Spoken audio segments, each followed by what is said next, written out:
Hello, growers. Protect your crops from harmful insects with Modern Growers Insectanet. This top-tier insect netting made by Modern Grower shields your plants from pests and harsh weather, boosting your yields without harmful sprays.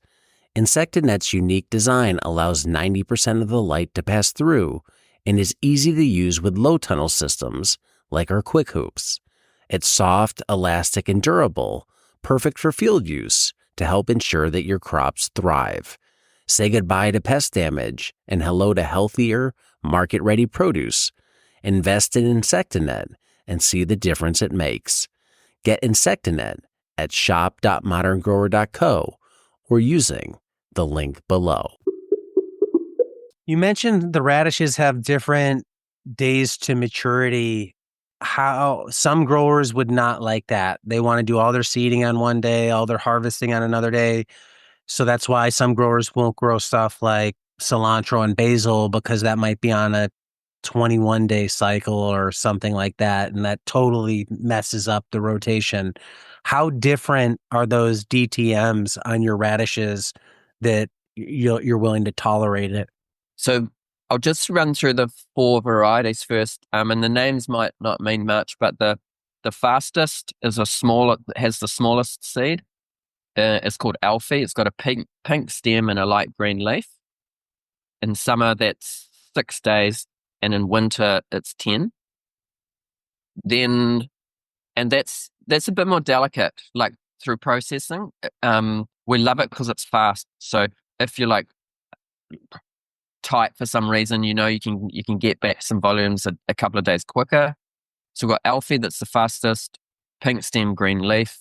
Then we've got the daikon, that's got a white stem and a green leaf.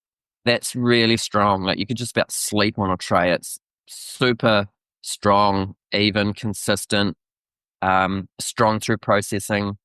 That gives even just the white stem in the mix sometimes will make a mix pop. Then we've got the Rambo, or it's called Sangria. That's like the burgundy or red one. It's a little longer, but it's really beautiful, deep color. Summer, everything's about 6 in summer. That is 12 days in winter. And then there's a new variety called Violetta that's got a deep red stem and a dark green leaf. That's a bit longer again. So we're in winter, but we've just had 6 weeks of sunshine, which is unheard of. And so that's giving us much colder nights but beautiful, beautiful sunny days, and we're able to get warmer temps in the greenhouse. So we just ordered a heat pad from an Australian company for the microgreens. So it's full tabletop. So we're really interested to see what that does for yield, days to maturity, a bit faster, and consistency. We're just really interested to see how can we get the DTM down a bit. So and just to kind of stick with that, we're not sowing 4 varieties year round. We're making changes at times. If I'm like, okay, I've got a big order coming in 10 days time and I'm tight on days, obviously I'm going to seed the fastest one, but I prefer to actually sow the varieties that are slightly longer, just because they're stronger and they're stronger on processing. So we're changing throughout the year just based on context, what our market stream's demanding. What's an average number of trays a week? 120 in summer, 220 continuously in winter. Okay. And you're growing this all in a greenhouse, which I think is a little not unique for market farmers, but for a lot of microgreen growers, they're doing this on racks in a building, that's climate controlled. They have lights. You mentioned getting the heat mat that can help bring up the soil temp in the trays for the winter time. What about shorter day lengths? Does that affect things? Because you have no lighting other than what's coming from the sun.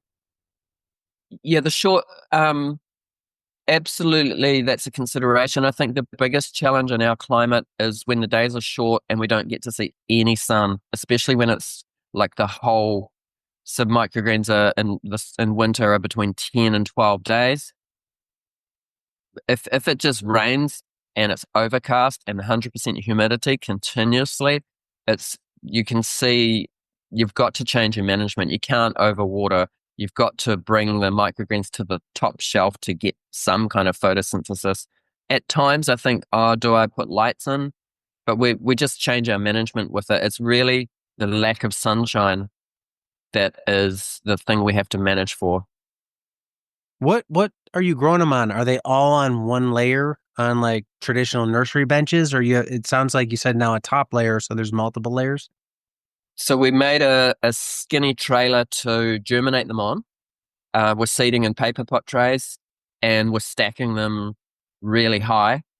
So in winter, we are a third of it doesn't matter how long they take to grow, whether it's summer or winter, a third of the growing cycle, they're germinating. And so they're on a trailer in the greenhouse with a big brick on top. And then the next third of their life, once they're unstacked, they're on the bottom shelf. So our shelves are just made them from timber. Bottom shelf, top shelf. The next third, they go to the bottom shelf.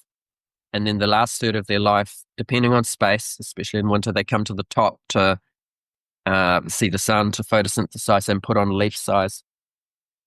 So going back to those wet, overcast conditions in winter, we'll try to get the microgreens from the bottom shelf to the top shelf as soon as we can, just to really keep the quality and the yield going.